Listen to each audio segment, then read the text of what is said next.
In this video, I'm going to tell you about how in these difficult times, you can find some quick wins.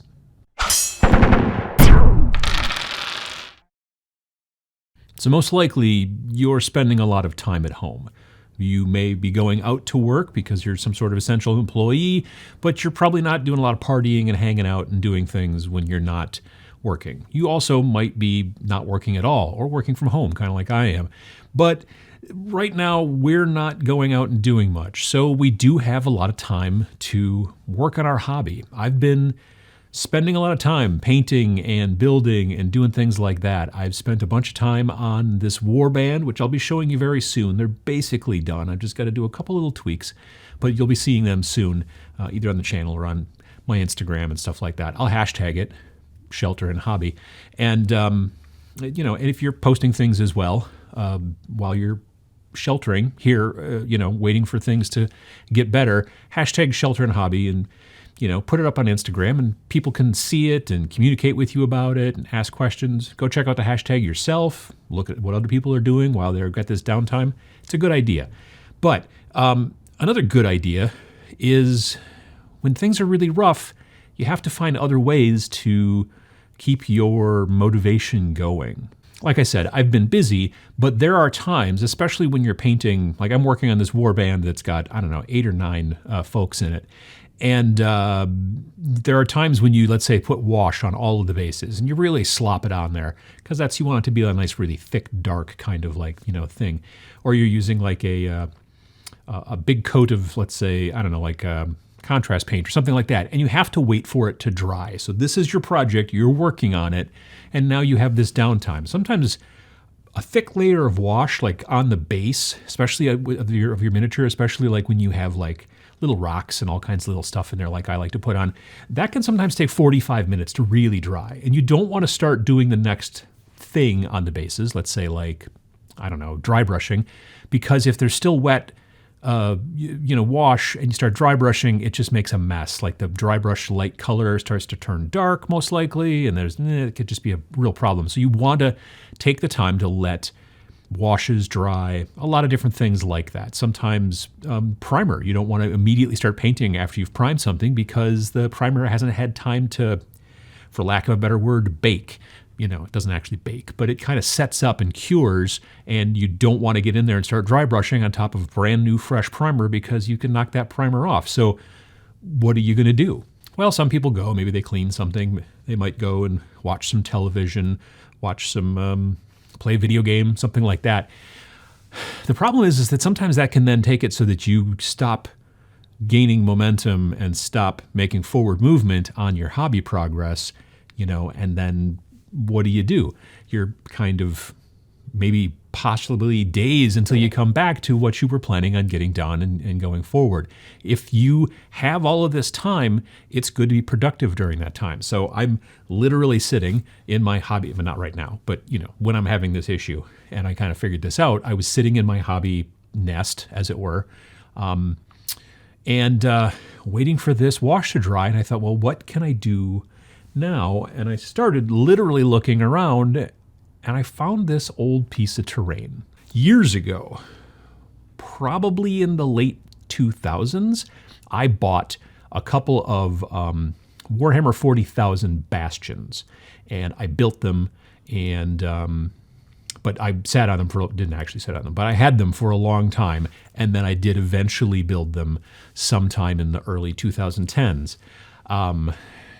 It was not a fast process. It's not that it took a long time. It wasn't that it was hard. It's just you do other stuff and whatever and everything.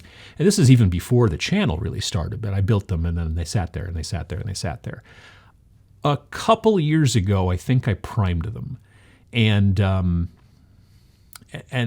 was where they sat until literally earlier this week. Like, I'm filming this on Thursday. I think it was Monday. I was sitting there trying to watch wash dry on the bases of this warband, and I'm like, what am I going to work on right now? I got to do something, otherwise I'm going to lose momentum and all that. And I saw this bastion over there, and I looked at it, all primed gray, and basically that was it. And I thought, I have a bunch of the paints that I could use in this situation for dry brushing.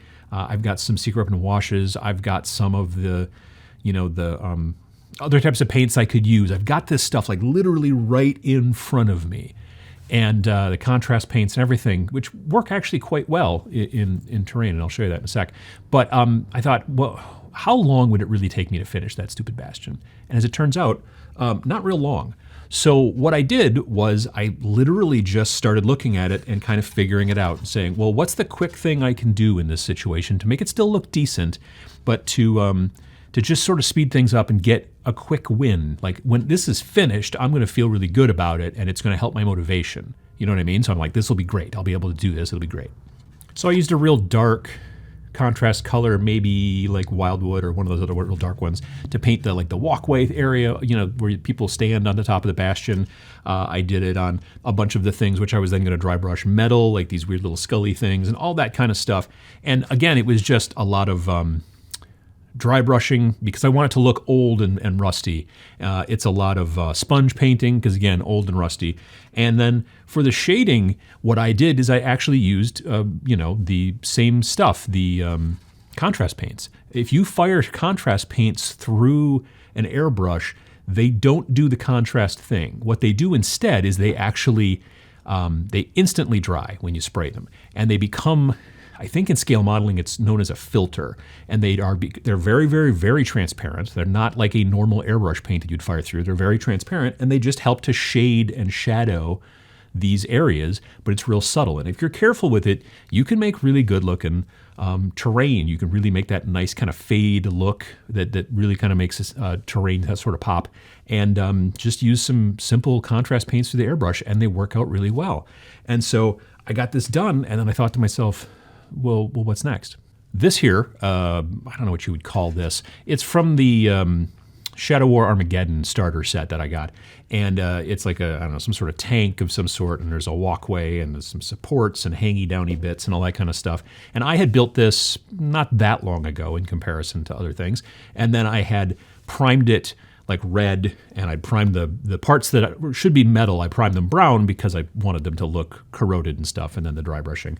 And I had done a little bit of this kind of airbrush kind of stencil-y stuff. I've got one of those little vinyl cutting machines that can cut stuff, and I used it to cut some basically stencils, and then I used that and worked out pretty well. You can see a picture over here. But it didn't take a ton of work, again, to just pick this up, look at it, really just like look at it and go, okay, well, what can I do here? And then just start touching some parts up, again, sponging, dry brushing, again, some more contrast paints like Skeleton Horde is a really great color to use. And there's another one that's another contrast color that's a Dunes. It starts with an A. And that one's also great for just like stuff that looks kind of rusty metal. Like you take silver, you paint that over it, and maybe just splotch it a little bit, and it works out really well. So, that was then now 2 pieces of terrain done very quickly. And the kind of endorphin to some degree, I guess, of finishing a project while you're waiting for something else to dry, it keeps you motivated. It keeps you going. I did a video about finding quick things to finish up just to keep you kind of going in the past. Pachow. And this is a same kind of idea. I was basically taking my own medicine by saying, what can I do to do this? And because we are in a situation right now where we're sort of stuck with what we've got, and we're stuck indoors a lot, trying to find the time to be able to do this, to sit down and say, look, what can I finish? What's been sitting here for a long time that I can sit down and finish that'll make me feel good? We're all looking for some more feel good. As was I, looking for more feel-good, so I also did these 2 bros here. These are statues from it's the same stuff that came out at the same time that Kill Team came out. It's a something or other, Basilicum or whatever. And I had already dry brushed them. I primed them black and then dry brushed them the gold, and then they just sat there. Their bases weren't done. They didn't have anything else going on. So again, as I was like looking for time when stuff was drying, and I was like, what else am I going to do? I picked these 2 gentlemen up off of, again, a table in my basement and said, it's now time to do their bases and touch them up and kind of give them a little bit of weathering. And that's what I did. And it was, again, super quick. Like I said, these guys were built, they were already primed black, and they were already dry brushed with one of those big makeup brushes, this gold color. But the bases were still all black and there was no weathering. And so with about maybe 30 minutes of work, I finished these guys up, and now they look great, and I'll be able to use them going forward in battle reports or just plain old games or whatever. But the idea is that when you get these pieces finished, when you find something that's been sitting in the basement for a long time and you basically check mark that off of your list by finishing it, you do really find that it not only makes you feel better, which, like I said, kind of while we're all stuck at home, we need more of that. It also just helps motivate you to maybe find other stuff that you've got sitting in the basement or in the hobby room or wherever it is you do your hobby. You've got maybe a hobby closet, whatever. And take those things and finish them, because then it just starts to snowball. Like, I finished the warband after I got done with all these pieces of terrain, and now I'm really looking forward to finishing some more stuff. I've got stuff to build now, so I'm going to have to switch to build mode for a while so that I can get things done.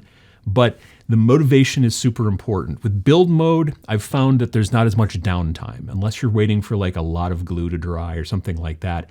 But it's very simple for me to be building this model, and while he's drying, I can start building another model. So I don't find it as much there, whereas I do in painting. So being able to do some very simple paint effects to bring pieces of terrain that maybe you've been sitting on for a long time. Maybe it's a piece of terrain you've been using for a while, but you've always been like, I've always wanted to touch it up and make it better. I'm a better painter now than I was. So why don't I take another pass at it?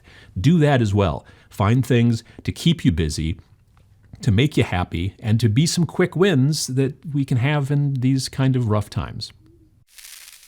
1, 2, 3, 4.